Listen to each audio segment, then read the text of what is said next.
Okay, yung ulam ni Kalbo. Dapat sigurong ulam yun. Sigurado magustuhan niya itong sinigang na ibibigay natin. Anong niluluto mo? Uy, may ulam ka rin pala. Uy, ano? Nagdala ko ng sinigang. Oh, akala ko kasi wala kang ulam eh. Kaya nagdala ko ng sinigang, nagluto ako eh. Nagdala ka pa ng ulam eh, may ulam naman ako eh. May lang din akong kalahating kilong baboy. Oh, sarap to sinigang para may sabaw ka. Okay, salamat. Ang sarap ng luto mo ng sinigang. Hindi totoo yan. Oh, yan bibigyan din kita. Nakain ka ba ng manghang?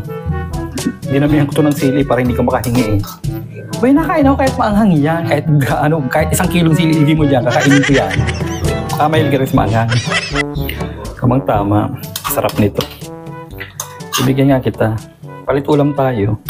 O di ba? O dalawa yung ulam natin. Mayroong sinigang, mayroong ginataang laing. O di ba? Oo. Yan, yung ibibigay mong gulay, iulam ko na lang mamayang gabi. Di totoo kasi yan. sinigang naman ako dun eh. Yung isang putahing ulam natin, at yung dalawa, nagpalitan tayo ng ulam eh. Ganyan sa probinsya namin. Oo, pag pagkatanghali, nagbibigay ng ulam sa kapitbahay. Tapos yung kapitbahay, pag mayroon din silang ulam, nagbibigay din.